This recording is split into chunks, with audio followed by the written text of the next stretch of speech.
भाद्रपद माह के कृष्ण पक्ष की षष्ठी बलराम जयंती मनाई जाती है। इसे ललही छठ, छठ या हर छठ और हल छठ अलग अलग नामों से जाना जाता है।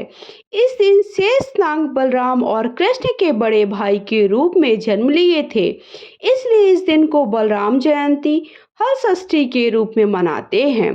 इस साल 25 अगस्त को हल षष्ठी का व्रत है। इस दिन माँ अपनी संतान की दीर्घायु के लिए व्रत और पूजन करती हैं। इस दिन भगवान शेषनाग ने द्वापर युग में भगवान श्री कृष्ण के बड़े भाई के रूप में अवतरित हुए थे।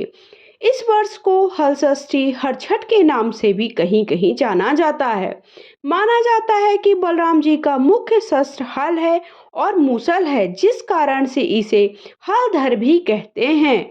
इन्हीं के नाम पर इस पर्व को हल षष्ठी कहा जाता है। साल 2024 में हल छठ का व्रत 25 अगस्त दिन रविवार को रखा जाएगा। षष्ठी तिथि जो शुरुआत है वो 24 अगस्त को 7:50 से हो जाएगी और इस जो खत्म होगी मतलब जिसका समापन होगा वो 25 अगस्त को रविवार को 5:30 बजे होगा। इस दिन जो भी महिलाएं हल षष्ठी का व्रत नियमों का पालन करती हैं उनकी हर मनोकामनाएं पूर्ण होती है। जिनकी संतान ना हो, संतान प्राप्ति के लिए और संतान की दीर्घायु के लिए भी और उनकी अकाल मृत्यु से उन्हें बचाने के लिए हर महिला को ये व्रत और पूजन करना चाहिए। तो अब आपको देखिए, अगर आप पूजा करने का अलग अलग समय होता है, मुहूर्त होता है, तो आप निश्चिता काल में पूजा करते हो 11:38 से लेकर 12:22 तक कर सकते हैं। और अभिजीत मुहूर्त है जो कि 12:03 से 12:54 तक है। अमृत काल 12:12 से 1:43 तक है और जो ब्रह्म मुहूर्त है वो 4:34 से 5:22 तक है। तो आप कभी भी देखिए पूजा कर सकते हैं। ऐसा नहीं होता कि हमें पूजा का कोई ऐसा समय होता है। पूजा आप दोपहर को 11 बजे के बाद कभी भी कर सकते हैं। हल षष्ठी व्रत के दिन चंद्रमा 10:29 पर हमें चंद्रमा का उदय होगा जो कि मेष राशि पर जाएगा। इस दिन बिना चले धरती से पैदा होने वाले अस्त्र, शाक भाजी आदि खाने का विशेष महत्व माना जाता है। गाय के दूध, दही के सेवन को भी इस दिन वर्जित माना जाता है।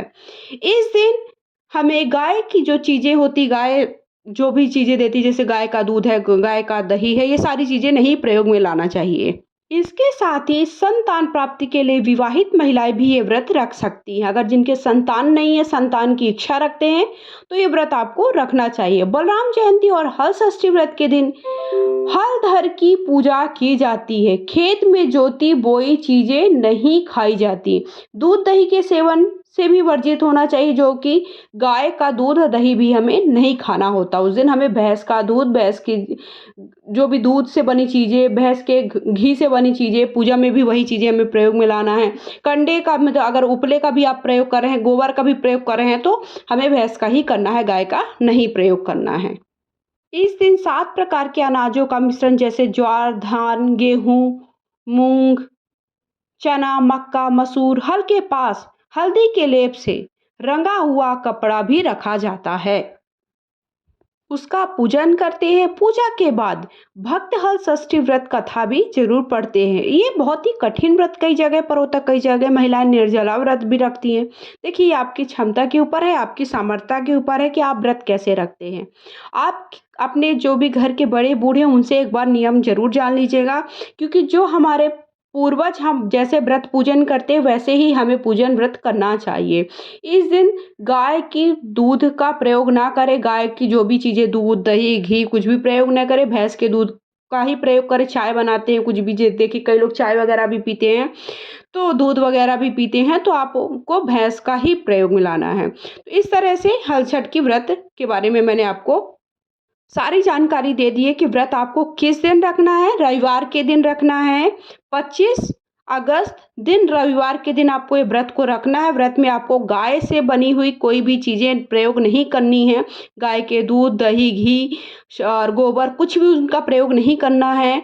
तो और हमें भैंस के दूध को ही प्रयोग में लाना है। अगर आप पूजा में भी दही का प्रयोग करते हैं, घी का प्रयोग किया जाता, तो वही प्रयोग में लाना है। वीडियो पसंद लाइक शेयर करें।